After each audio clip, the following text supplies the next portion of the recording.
السلام علیکم ناظرین، welcome back to my YouTube channel Nisar health tips. ناظرین، امید کرتا ہوں کہ آپ سب خیریت سے ہوں گے اور دلی دعا کہ اللہ تعالیٰ ہم سب کو اپنے حفظ ایمان میں رکھے۔ ناظرین، آج کی ویڈیو کے اندر میں حاملہ خواتین کو بیٹا پیدا ہونے کی بہت ہی خاص اور واضح نشانیاں بتاؤں گا۔ ایسی نشانیاں جن سے آپ آسانی سے اپنے گھر کے اندر رہتے ہوئے اس بات کا پتہ لگا سکتے ہیں کہ آپ کے ہاں بیٹا پیدا ہوگا یا بیٹی پیدا ہوگی۔ ناظرین، جب ایک عورت حاملہ ہوتی ہے تو اس کی یہ خواہش ہوتی ہے کہ وہ جلد سے جلد پتہ لگا لے کہ اس کے ہاں بیٹا پیدا ہونے والا ہے یا بیٹی پیدا ہونے والی ہے۔ تو آج کی ویڈیو ان خواتین کے لیے بہت ہی خاص ہے جو یہ اندازہ لگانا چاہتی ہیں، اس بات کا پتہ لگانا چاہتی ہیں کہ ان کے ہاں بیٹا پیدا ہوگا یا بیٹی پیدا ہوگی۔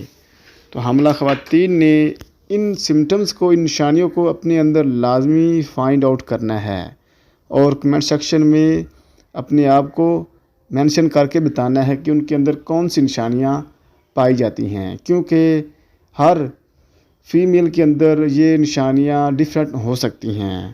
تو آپ نے اپنے اندر یہ نشانیاں فائنڈ آؤٹ کرنی ہیں۔ ناظرین، میں دعا بھی کرتا ہوں کہ اللہ تعالیٰ آپ سب کی دلی مرادوں کو پورا فرمائے۔ جن کو بیٹے کی خواہش ہے اللہ تعالیٰ ان کو بیٹا عطا فرمائے، اور جن کو بیٹی کی خواہش ہے اللہ ان کو بیٹی عطا فرمائے۔ ناظرین، کمنٹ سیکشن میں آمین ضرور لکھیے گا، ہو سکتا ہے کسی کے آمین لکھنے سے میری دعا قبول ہو جائے اور کسی کا بھلا ہو جائے۔ ناظرین، چلتے ہیں مین ٹاپک کی طرف۔ تو وہ ایسی کون سی نشانیاں ہیں جن کے ذریعے حاملہ خواتین اس بات کا پتہ لگا سکتی ہیں کہ ان کے ہاں بیٹا پیدا ہوگا یا بیٹی پیدا ہوگی؟ تو جو پہلی سائن ہے وہ بہت ہی امپورٹنٹ سائن ہے۔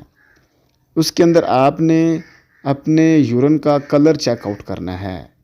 اگر حاملہ خواتین کے یورین کا کلر زیادہ تیز پیلا ہو تو وہ سمجھے کہ اس کے ہاں بیٹا پیدا ہوگا۔ اگر اس کے یورین کا کلر ہلکا پیلا ہو تو اس کے ہاں بیٹی پیدا ہوگی۔ دوسری جو اہم سمٹم ہے، اس کے اندر حاملہ خواتین کو اگر زیادہ وامٹنگ یعنی کہ قے آ رہی ہے، اس کو الٹیاں آ رہی ہیں، اس کو نوزیا ہے، تو یہ بیٹا پیدا ہونے کی بہت ہی خاص نشانی ہے۔ اگر اس کو روٹین سے ہٹ کر ہلکی پھلکی وامٹنگ ہوتی ہے تو وہ بیٹی ہونا کی نشانی ہے۔ ناظرین، تیسری جو اہم نشانی ہے، اس کے اندر آپ کے بچے کی موومنٹ ہے۔ اگر آپ کے ناف کے نیچے والے پیٹ کے حصے میں بچے کی حرکت فیل ہو رہی ہے تو بیٹا پیدا ہونے کی نشانی ہے۔ اگر ناف سے اوپر والے حصے میں آپ کو بچے کی حرکت فیل ہوتی ہے تو بیٹی پیدا ہونے کی نشانی ہے۔ ناظرین، آپ نے ان نشانیوں کو اپنے اندر فائنڈ آؤٹ کرنا ہے۔ اگر میری ویڈیو آپ کو اچھی لگی ہو تو میری ویڈیو کو لائک اور شیئر لازمی کریے گا۔ تھینک یو، اللہ حافظ۔